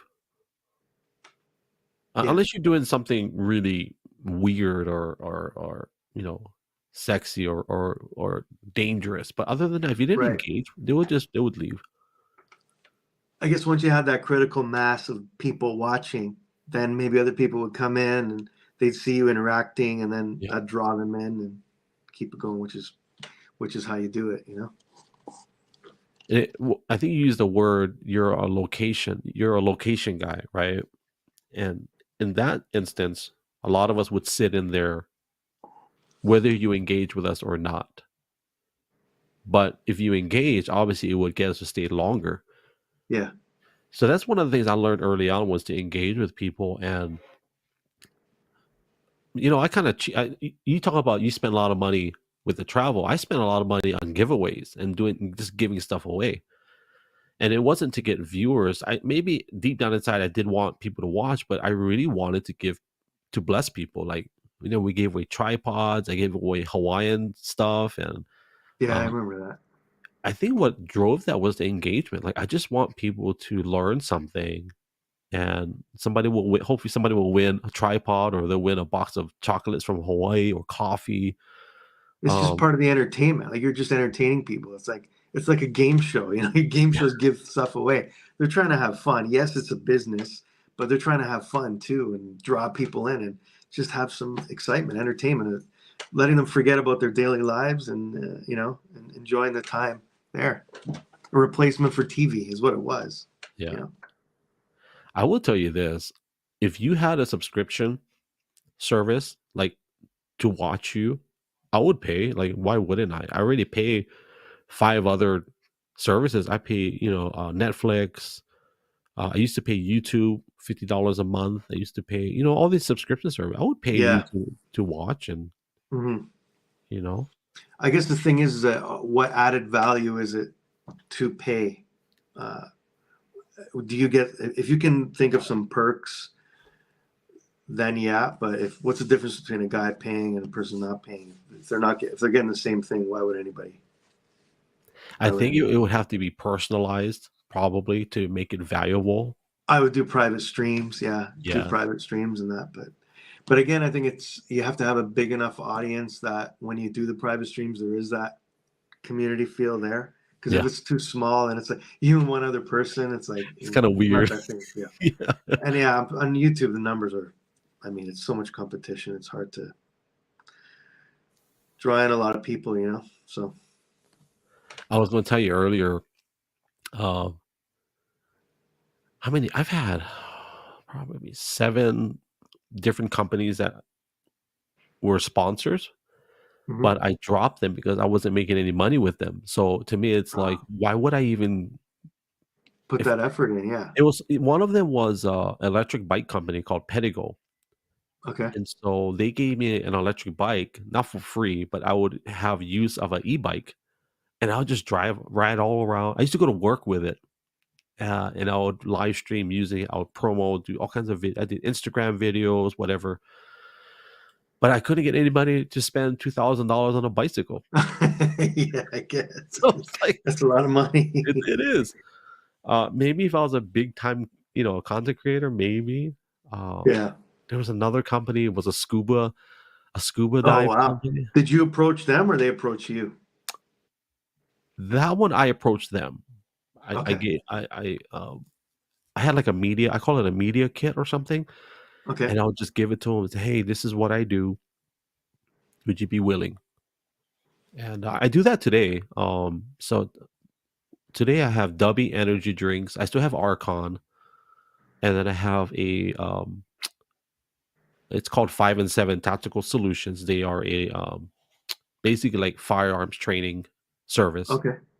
And then the other one is a clinical psychologist that I partnered up with. So, because I interviewed her and I said, "Would you be willing to offer some kind of services to my, my viewers?" And so, so it's just funny how it works out that way. And I haven't made a lot of money, but it's just something that would justify the time spent on here, Yeah. But you can get people easy, no problem. I can see you just like, even if it's like an extra $100 a month, that would be. I appreciate even just that if I could do that. Yeah. Yeah. But I mean, I make a little bit from the views. Oh but, yeah, on YouTube. Yeah, and recently they changed the sharing, so you do make you make a little bit more money. They're a bit more generous with the revenue sharing, so that helps. But yeah, nothing huge. But hey, So I'll take whatever I can get. how does it work with YouTube? Is it actual viewership or is it ad revenue? Yeah, I'm not really sure, but I think it's both. It depends what you're talking about. I think it just depends on the video. But I know that the one video that performed well is one that people just watch over and over again. So I think it is just the amount of hours watched. Yeah. So Are we talking like thousands of dollars per month? no, not I'll be honest, just like 150 a month, so. Dude, But whatever, I'll take it hey, just from it doing. works. And but yeah, that's from like replays. It's not from new videos. So if that is a constant stream coming at me every month, hey, I'm happy with that. So yeah. And do you have a lot of content on your phone that you haven't shared with us? Yeah, sometimes I do. I don't keep track of anything. But there were some videos I put up, and they just tons of people. Just something weird or whatever. Tons of people watch. What was the one I put up recently? It was one of the geisha ones. Yeah, I never posted it. I put it up, and it was like, yeah, just had thousands of people. People just want to see that content, so it helped. Yeah, so. But yeah, there's just some stuff. I just got clips of stuff that I never put up. So Your top 5 viewed content would you say geisha would be number 1? yeah, that's number 1. Yeah. What about number 2? The bonsai. Yeah. People love the bonsai ones, and then the trucks, the decotora, the. Do you ever see the modified trucks, the Japanese kind of monster trucks? Those ones. Yeah. Yeah, that one's a lot of tourists are watching that. And then what's the other? Ikebana is another weird. Ikebana is like Japanese flower arranging. And then there's just some other little quirky ones that are really in a category, like the cat cafe I went to with the train set. There's little weird stuff like that. Bear Paw Cafe. You ever see that one? No. It's there's kids who are from like troubled homes, and I guess they're trying to integrate them back into society. And you go to this cafe, and basically the kid makes the drink for you, hands it out to you with a bear paw. So they're anonymous. I think these kids have a lot of social anxiety. They've went through a lot of trauma. So that's their way of interacting with society, is this bear paw cafe. And that one got a lot of views too. It's a pretty unique story. And I saw it on the news. So as soon as I saw it, I put it on YouTube. And that's another thing. If you're fast with what's on the news, you'll benefit in that way too. So I gotta ask you this. So in Hawaii, we'd have a lot of oh, I'm sorry, my mic is really hot. So sorry about that. So in Hawaii, we have a lot of Japanese channels. Yeah, right. I can and imagine. and like they would cook rice, and they would have these cameras on the guy cooking the rice, and I'm not being disrespectful to Japanese, but it's just how I hear it. I hear them go, "Oh, and then this light, and all these graphics, and the Yeah, guy that's eats the Japanese rice, and TV, he's right? like, he's eating the rice, he's like, oh, yeah, it's like, God, these guys are glorifying all kinds of weird stuff in it. It's like, Yeah. why do they do that? I'm just curious. You know what? If I'm gonna be really, really honest, I think Japanese people are they're very polite. They're pretty serious, and people work hard here. They work long hours. And when they watch TV, they want to escape from that. And to do that, they go to the extreme by doing that with the bright letters, the big subtitles, the exaggeration of their motions, and that. And particularly here in Kansai, in Osaka, in this area, the people here are very. That's them. That's so to me, watching that, it reflects the people here more. So it's not that much of a shock to me because Kansai people are like that. They're very outgoing and loud and brash, and the graphics kind of reflect that.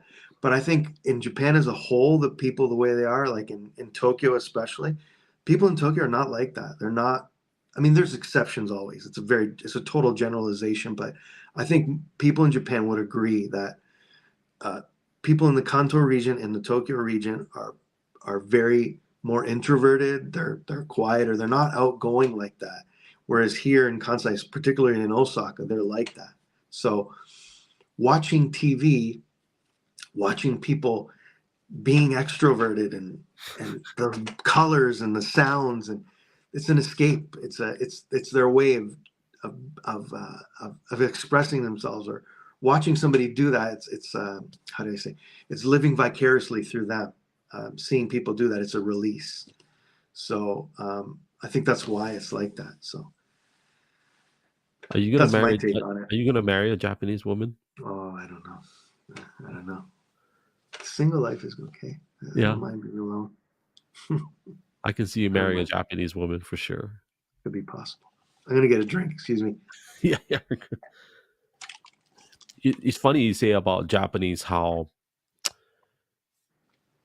the culture, like, so the polite, traditional, very respectful. I took my wife to this restaurant in Honolulu called oh my gosh, can't remember. It'll come to me. But it was a Kobe steakhouse, a real one. So at the time, there were only 9 restaurants in the United States that were allowed to sell this brand of Wagyu beef. And it was from really? a prefecture. I forget which one it is. But in order to sell their beef, you have to go through a whole process. And once you get approved, they give you a certificate with a gold seal. Mm-hmm. And then they give you a whole bunch of stuff. So you have to display that in your restaurant. Okay. To prove that you can sell their beef. Yeah, right. This restaurant had 15 seats. 15 seats in it. That's it. Small restaurant. Yeah. Everybody was either from Japan, flown in, and they live in Hawaii, or to that capacity. My wife's plate was 300, and my plate was 200. I had the discounted plate, so it was $500. Oh my god! I brought it was the best $500 I've ever spent in my life. Yeah. The beef was just unbelievable.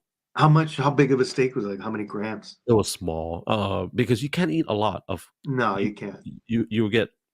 Well, we ate a lot that day because it's in dishes. I think it was a 9-course meal. Okay. So the actual main course, I want to say it's less than 6 ounces, probably 4 ounces. Mm-hmm. Because we had beef, because they give you like raw, like Wagyu tartare. We had, of course, crab and other seafood, sashimi, ahi sashimi. Mm-hmm. But it was such a great experience. But when I got the bill, which I already knew what it was, and when I got the bill, I started to add a tip, or there was no section for tip. And the lady was like, "Oh, we don't accept tip." So, okay. Oh, right. They're total Japanese. Yeah. So I said, yeah. She said in Japan, it's already understood that the service is excellent, regardless of what you pay. Yeah. So I said, oh, well, okay. So we're sitting after we're done, we're talking, and I noticed the staff they have nothing else left to do because they cleaned up everything, and there are no more customers for the day, and they're just sitting there. And I'm like, okay, well, I'm ready to go. So I got my check, signed it. The waitress, or I don't know if you call them that, the waitress, the greeter, and the chef, they walked with us outside the restaurant. And they bow to our car. Wow. They stood there and they bowed and they said thank you and or arigato, right? Arigato. And they watch you leave too? And they watch you leave. Yeah. And I'm like, this is crazy. I'm like, that's such amazing. It was the best meal, best service. Yeah, I would never. I have pictures somewhere. I posted it up, but I'm like, I want to do that in Japan, but not pay $500. Yeah. Yeah. I've never done I've never done it here. So I see the steaks in the department store. They have the crazy Chateaubriand Kobe beef that are like ridiculous, but Is I've it never expensive experienced. there too? Oh yeah, oh yeah. Yeah. I don't even remember how much, but per 100 grams, oh, I can't remember it. I don't even want to say. I'm not sure, but it's. I remember going, oh my god, like how I would never pay that much for a steak. So I never could afford it. So I've only done it twice. So yeah, I can see that. I can see doing it once or twice just to. like once a year or once every 5 years. So Yeah, I yeah, actually just took my wife this year to another restaurant that actually serve the same beef. But so there's different grades. So you have A5, hmm but then there's a marbling score. Oh, okay. Yeah, so I think the higher the I think don't quote me on this, but I think 12. If it's a 12, marbling score 12, that is the most expensive because of the fat content. Yeah, right, right. So The funny thing is that that's not. It's really not satiating. Like you're still hungry. Don't you find you're still hungry after eating it? not that meal. Okay, Not the first one. The second time I was still a little bit hungry, but and I think that's why they did it as a 9 course. By the time you got I see. it was already full. Okay, yeah, And they brought out palate cleansers, so you were able to enjoy the actual taste I of it. see. Yeah. Because I remember even talking to the guy who ran a Wagyu restaurant. I'm like, I was honest with myself. I don't understand the allure of Wagyu. Why people are so, uh, why people enjoy it. Because I said, when I eat Wagyu, I'm never satiated. I always want to eat more, and I'm always hungry after. He's like, yeah, you're right. He was the guy who ran the restaurant. He's like, yeah, you're right. But that's probably That what keeps them buying more and more, is that it's yeah. not that satiating. It's not like a big porterhouse steak with no fat. It's like, you eat 250 grams of that, you're like, oh my God, not enough. So If we ever get a chance, I want to take you one day. So I think there's 3 ranchers here in the US that they got that Japanese Wagyu.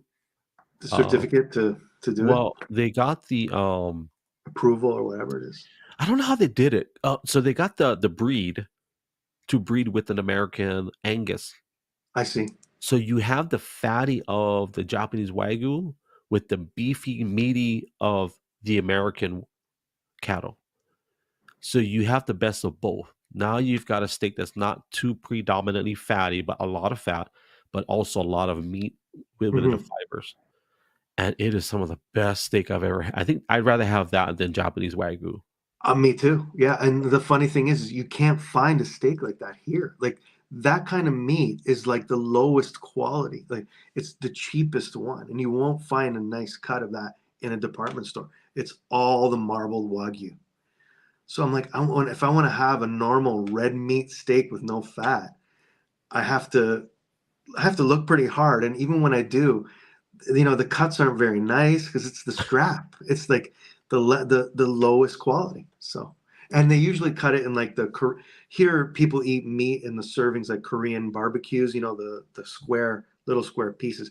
You don't eat steak so much. Only the Wagyu like that. But with the Korean barbecue, that's how you eat your red meat without the fat. That kind of serving. But I would guess that they eat it with a lot of side dishes as well, right? Like vegetables, pickled vegetables, and rice. Yeah, right.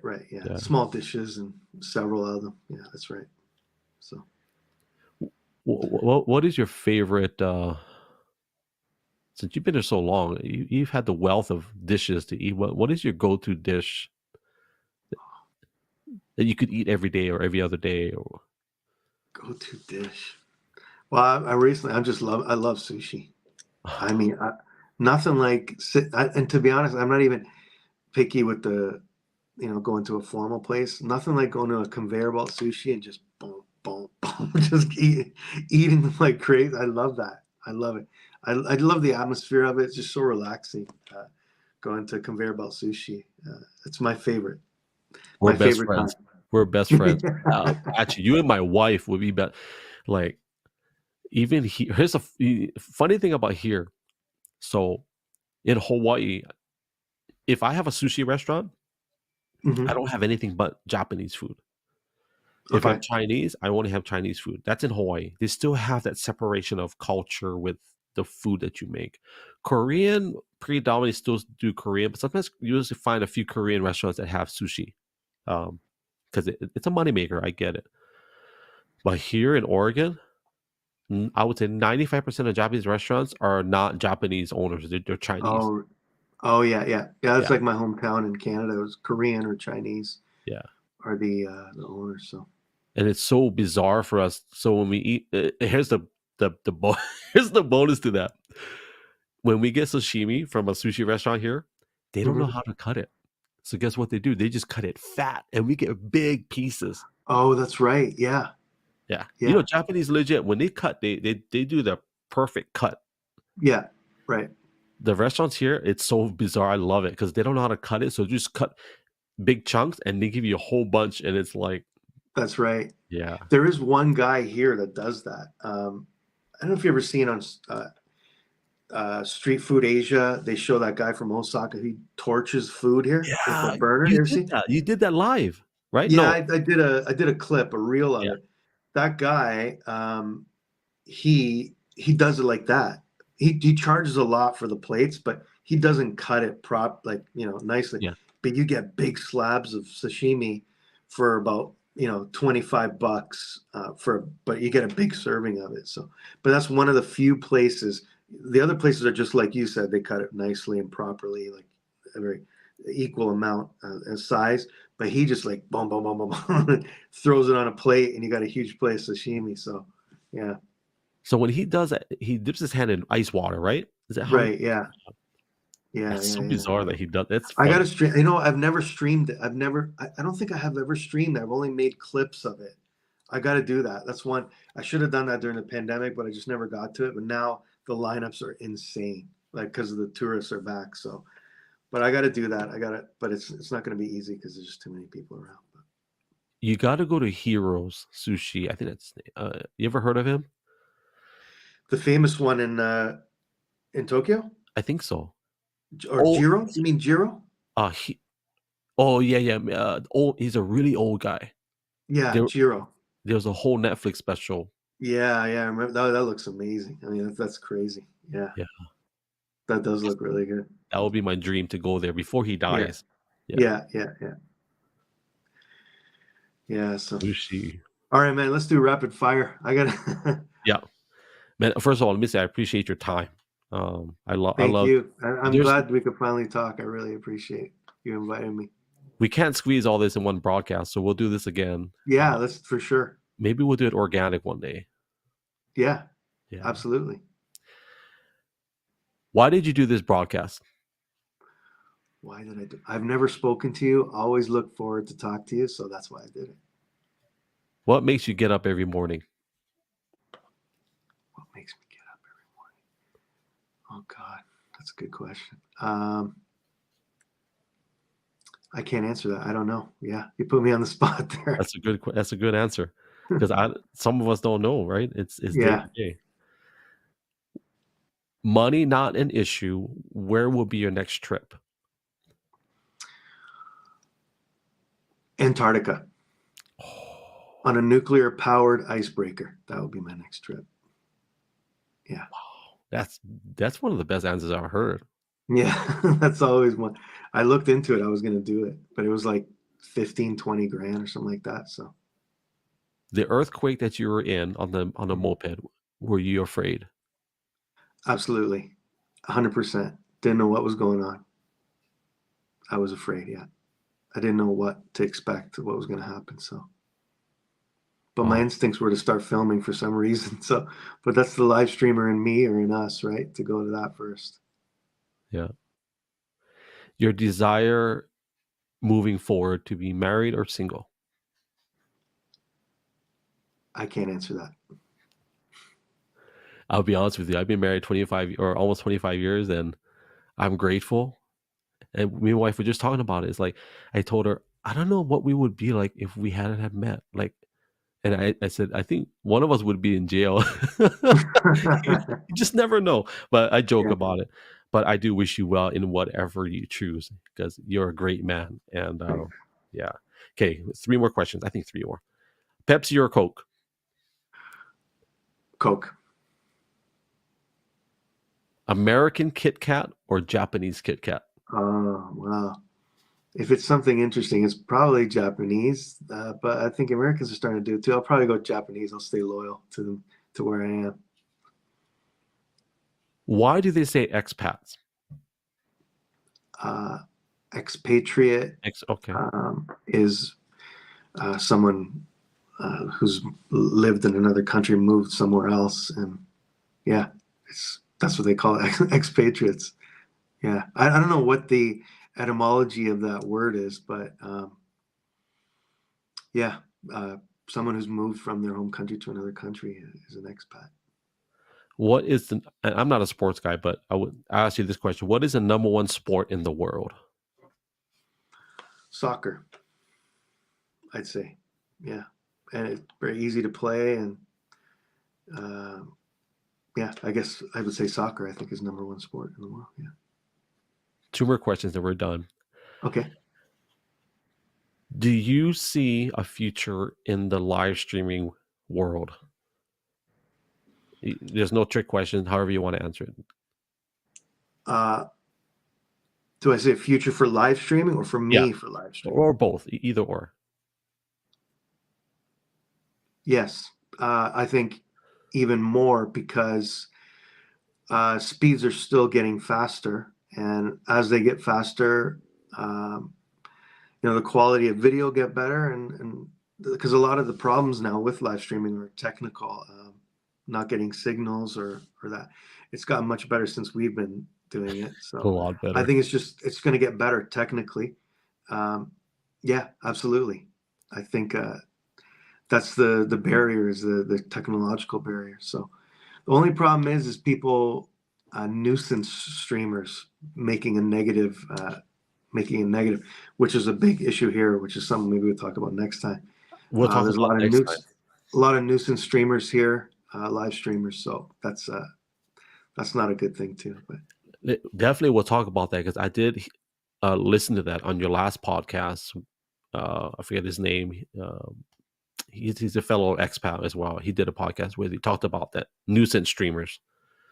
Yeah, and that is an issue. I did look it up, and that is a real issue, for sure. Yeah, there's 3 of them in the news here. One of them was a native Japanese too, and he was crazy. Yeah, it wasn't very good. So, and ever since then, you go into places and even to outdoor events, and there's signs that say no live streaming. I'd never seen that before, but because of these 3 guys, that's something that's happened now. So, and just negative to everybody, right? Everybody associates something negative with a YouTube. They see a YouTuber, it's like, oh god. Yeah. Yeah, that's not good. I think we'll do an intensive live streaming discussion next time. Yeah. I think I'd love to. Just live streaming. For sure. Last question. Okay. You are a teacher. You've been teaching English for a while. Yeah. And so I think this would be a fair question to ask. And I don't know if you could answer it, but I hope you can. Is what is your desire for the next generation after you and I have gone? What is your desire for the next generation? Next generation of in general?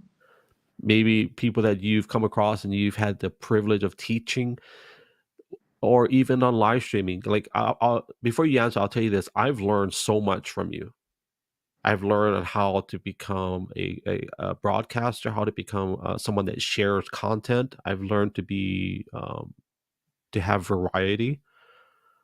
So, without sounding all weird and like I have no gain from this, but what you share with the world spoke to me volumes. And so for me, on a generational aspect, what you share with me, believe it or not, my kids see that. Because when dad That's true. Yeah. they see dad doing that. So that's how I would frame that for myself. For you, like, is there anything for you that you, when Dave in Osaka, in Hawaii, as we say, is Makadai dead, he's dead and gone, what would your desire for them, maybe from you, what would you like for them to see or get from you? Like, what is your desire for them after you've gone? That's a great question. And I've never thought about, but I have thought about that this is maybe a permanent document of me after I'm gone, and all of our peers too. And this is going to live forever. What do I hope? Well, I had an answer for it in general, the next generation, but if you're going to put it in the context of live streaming, I think one of the things is historically a document. One of the big things that people watch is the geisha, and sometimes you get a lot of slack from that. People say it's like paparazzi and I'm invading on people's privacy, but I think also it's a historical document of these girls, these ladies who are doing this, and in the future you can look back on this and you can actually see the girls walking. Oh, she was working there. She was working at this time, or we didn't see her there. So I think in that sense, it's a historical document of what's happening in terms of that. So that's my way of saying that. I don't have a problem with that. A lot of people did, and I do get a lot of negative comments about that. But if you take it in that perspective, yeah, it's a historical document. In terms of next generation, well, I can say that maybe using it positively. We're going back to the theme of nuisance streamers. I like to think that I do things positively. I like to think that I use it in a positive way, and I don't do it for massive financial gains. So to do it in that spirit, and to convey a message, whatever that individual's message is, and to show them that anybody can do it, any regular Joe can do it, then that's great. I like to think of myself as the regular Joe. So any kid who's watching, who sees it and says, "Oh, that's a cool way to interact with people. I want to try that too." In that sense, yeah, that's. I'd love to see the generation, and I can say maybe more. I think the world is getting more polarized. Like, I'm going to get maybe a little bit more of the next generation. The world is becoming more polarized. Yeah. I see that especially in the United States and even in the world, the rest of the world. Right wing and left wing are becoming more extreme. I think live streaming, at least in the way we do it, it is not about those political things. It is about the community of people and human beings enjoying a experience together, regardless of that. The broadcasts are not political, nothing about any sort of ideology, and we're talking about things that we have in common rather than what our differences are. And in a time where things are becoming more polarized, that is how we're going to continue as a human race and move forward. So if that little microcosm of a community is what's going to bring the world together and make us think about our similarities more than our differences, then we've done something positive to prevent that polarization from becoming more extreme. We're working against that force. So that's definitely one thing, one bigger role that we play. And I think that our community of people and the people that we know, the role we play for the next generation. So, well, let's do it in 2024. Yeah, let's get it done. Yeah, I agree. And I want to say one more thing. I want to say we lost two people in the community. There's maybe a sad way to end, but I want to say there's two people in the community we lost in Periscope in the past few weeks. a lady named Polly Scopes. She was known as Polly Scopes. She was from Boston, I believe, and she passed away a couple weeks ago. Can you tell me how to spell that? I'm going to put it on the screen so we honor them. Polly and then Scopes. Is that one word or two words? Yeah, altogether one word. She passed away, and I think it was a couple weeks ago, and I'm really sad to hear about that. What's the other one? And another one we just lost recently, the past few days, was Melanie Fay. Her name is Melanie Fay 61. I believe it's 061. I don't know if it's just Melanie Fay. 61 or 061. She was from the UK, and she passed away just, I think, in the past week. So Melanie is it F-A-Y? F-A-Y. And 063 perhaps? 061. 061, okay. Or 61. I can't recall which one, but yeah. So just a little shout out to them, and that was very unfortunate to hear that about them. But. So I put them up on screen just to honor them. Polyscopes 223 or 20. I just put 2023 for the year that they've gone. Yeah. And Melanie Fay 061. She passed. Yeah, I think it's 061. So. Well, we'll honor them. Yeah. The wisdom of Dave in Osaka. What if I told you that the left wing and the right wing belong to the same bird? Well, we do. That's the thing that people don't realize, is that we do. And and it's the perspective is that we don't. And that's the problem with the world. Yeah, you're exactly right. Yeah. The wisdom of Greg Lopez, right back. No, I cheated. Oh, did you? There you go. Hey, whatever. I won't take credit Came from your mouth. Yeah. I'm just a messenger. Yeah. Man, I appreciate your time. I know our viewers enjoy your time. I'm going to do my goodbyes and all that stuff, Dave. And then once the live ends, you and I will be in the back office. And I just want to say some of my last words for you and all that. So. Okay, I'm right here. Thank you, everybody watching. Thanks for inviting me, Greg. We'll do it again for sure. Man, I just want to say we appreciate you. We love you. Thank you so much, Dave. Anybody that is not a follower of Dave in Osaka, that's his name. If you didn't know it, it's been in the top right of your screen for the past, 1 hour and 58 minutes. You're awesome, Dave. What the heck? I love you, bro. My heart is full. So if you're not following Dave in Osaka, make sure you follow him. That is his handle on all social media. Don't discriminate. Follow him on YouTube. Follow him on Instagram, as well as. Are you on TikTok as well? Yeah, I'm not really on there so much. So follow him at least on YouTube and here on X at the minimum, because I think there's a lot of good content, even on Instagram as well. So, family, as I always say, we're just grateful that you're here, that you carved out some time out of your day to be with us. On behalf of Brother Dave and myself, we love you guys. God bless you guys. Ahui ho, aloha, and mahalo.